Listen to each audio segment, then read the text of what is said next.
Hey folks, hope you're all having a great day. Thank you so much for tuning into our channel, Martech Market.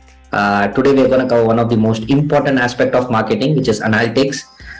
Don't worry, you need not be a data scientist to do all of this analytics. It's pretty simple. There's a lot of tool in the market that's going to help you do all of this analysis with a dashboard view.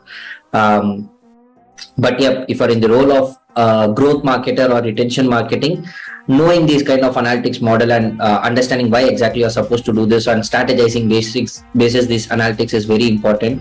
And obviously if you're a fresher, this content is really going to help you when you start off your marketing career, right? Especially when you're entering companies that are doing business online. When I say business online, it could be a e-commerce website like an Myntra, Amazon, Flipkart, or a edutech like an Byju's, Physicswala, or food tech like Swiggy, Zomato, anyone who's doing business online.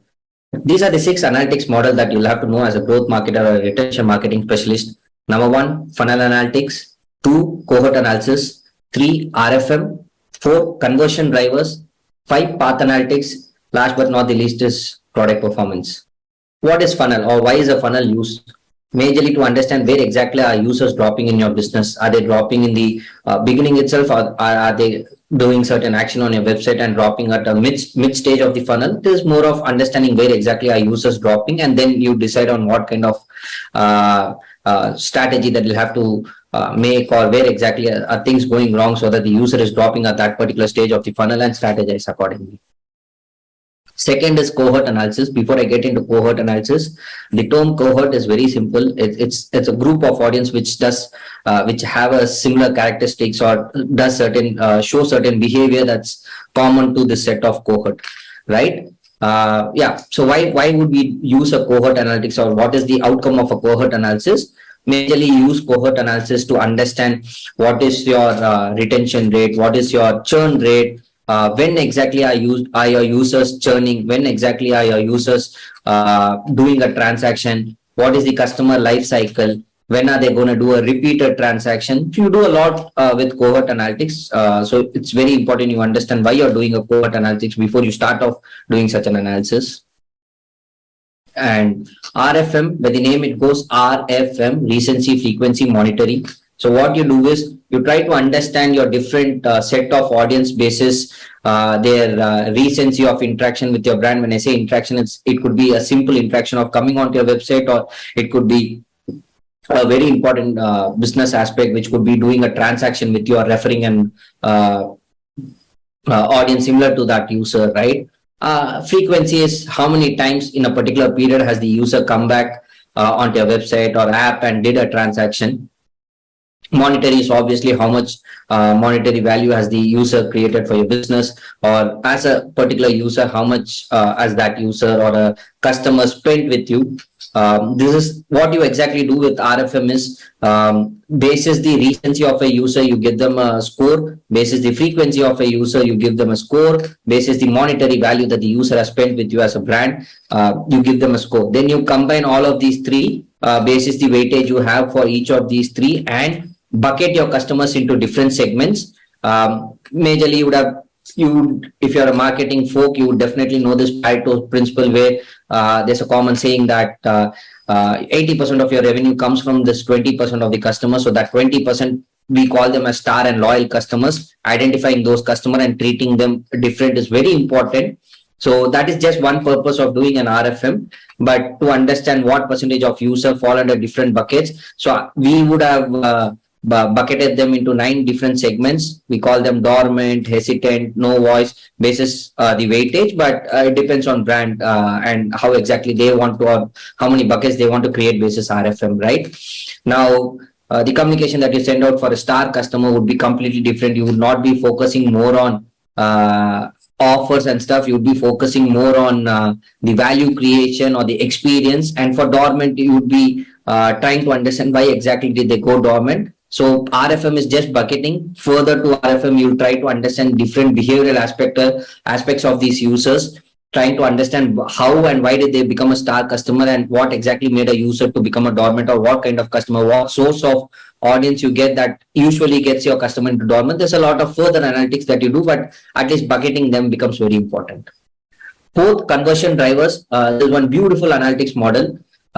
What exactly you do with conversion drivers is, say you take one aspect of your business, probably that could be a transaction that's happening on your website, or say if I take a social media example, right? User coming back to your app every now and then, or interacting, sending friend requests, getting their friend requests accepted, and all are few important aspects of their business.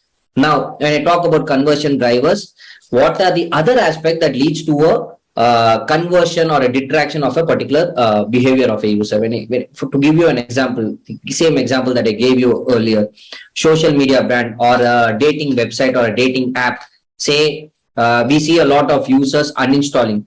Now, how would we use a conversion driver to understand what leads to uninstallation or what leads to better retention? Simple. Say we know for a fact that if a user uploads photo, the chances of users profile getting accepted by the other members in the group is higher. So we try to understand, if a user uploads no photo, what is the uninstall rate, what is the friend request accept rate, right? At the same time, if a user uploads one photo, what is the conversion rate, or what is the uninstall rate, what is the friend request acceptance rate?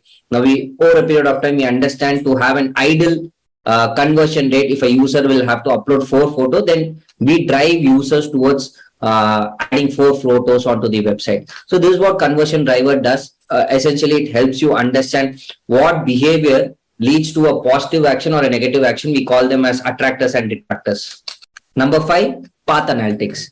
Right, this is what another beautiful model to understand different paths taken by a user who's doing a positive action or a negative action. So when I say positive action or a negative action, let me take an example of uninstall. That's a negative action for your business, right? If you're an app-based company, if a user uninstalls, you are losing out that customer.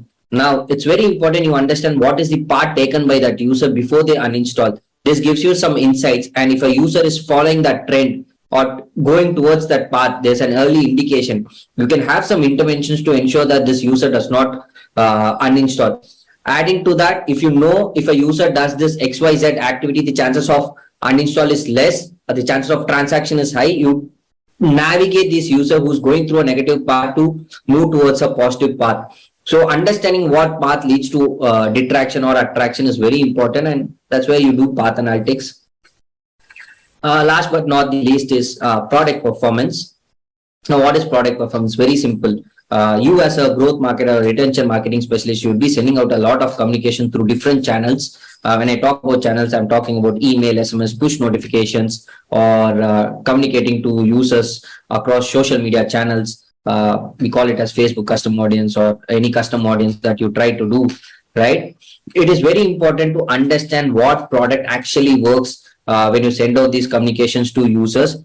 The best is you go user level, but since the focus is more on getting more customers come back and do transaction, and if you're talking about sending out generic communication rather than having products that has lesser transaction, you show product that has higher transaction, chances of attracting them and getting them back onto your website and app is pretty easy. That's where you do this product performance analysis, and this is very relevant to any business. Say if you're into food tech, what kind of product does user usually like during the lunch hours, right? What kind of product gets sold in a particular area? So you can do it as granular as to a particular cohort. Understand what kind of content works for those cohort, or what kind of products do they buy more, and then communicate accordingly. So these are the 6 quick analytics that you can easily do using any dashboard that's available in the market.